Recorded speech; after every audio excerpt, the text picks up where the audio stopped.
Hello guys, welcome back to my channel cheer ডেলিরস। আমি আপনাদের রুম্পা পাত্র নিয়ে চলে এসেছি আবার আজকে একটা নতুন ব্লগ। তো এই যে লাঞ্চ করতে বসে গেছি, আমার মেয়েরাও চলে এসছে, এই যে আমার ছোটো মেয়েটা চলে এসছে। তো দেখো, আজকে লাঞ্চে বেশি কিছু রান্না করিনি। এই যে ভাত, এটা হচ্ছে চিংড়ি মাছ কুমড়ো শাক দিয়ে চচ্চড়ি করেছি, আর করেছি হচ্ছে এই যে বোয়াল মাছের ঝাল, একদম রসুন পেঁয়াজ দিয়ে বোয়াল মাছের ঝালটা করেছি, আর এই তরকারি। ব্যাস, আজকে এই খাবার।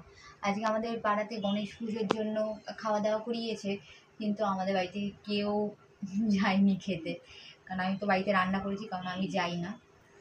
আমি কোথাও কোনো অনুষ্ঠান জায়গাতেই খুবই কম যাই, সত্যি আমি খুব কম যাই, আমি খুবই এইসবে আমি খুবই কম যাই।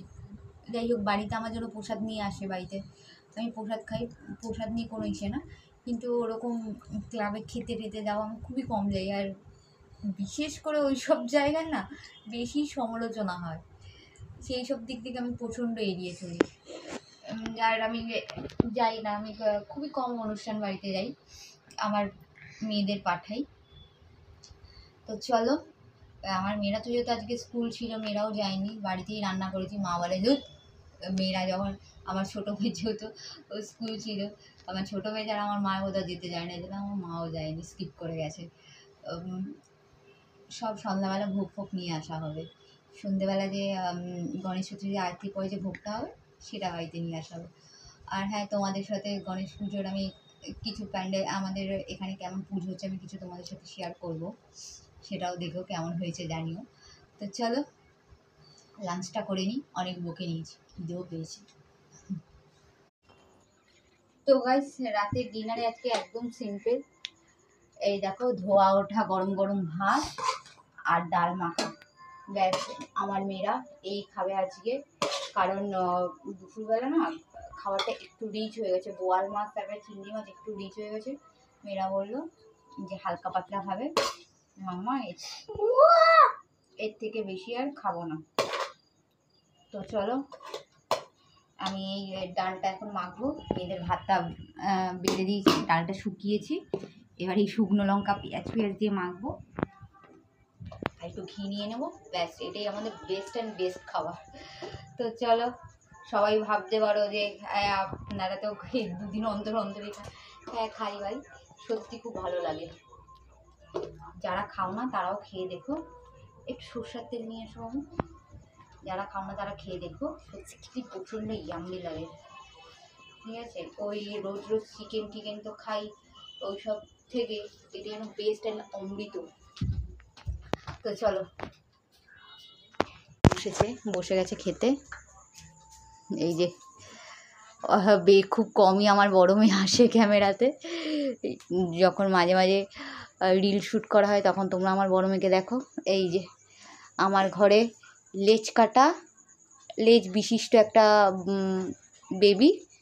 হ্যাঁ, তোমরা তো সবাই জানো যে লেজ বিশিষ্ট কাকে বলে।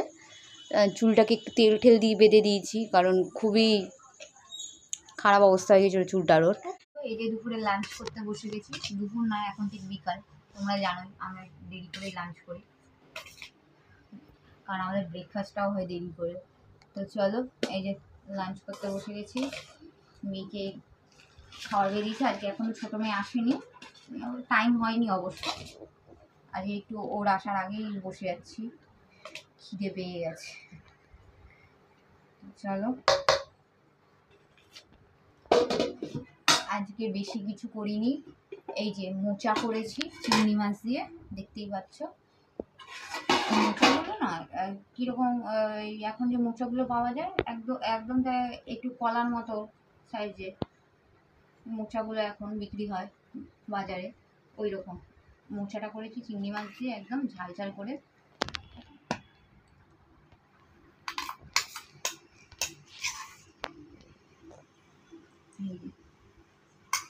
আর এই যে বোয়াল মাছ সর্ষে দিয়ে, ব্যাস আজকে এই মেনু। চলো লাঞ্চ করে নিই, লাঞ্চের পর তোমাদের সাথে আবার দেখা হচ্ছে। ছোটো মেয়ে স্কুল থেকে চলে এসছে, এসে এই যে চিপসের প্যাকেট, আজকে আমার বড় ভুটান থেকে এসছে ভোরে।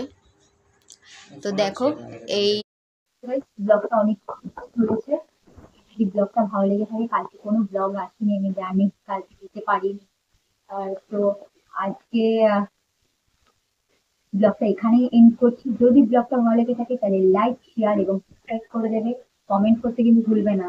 তো চলো, বাই, লাভ ইউ অল।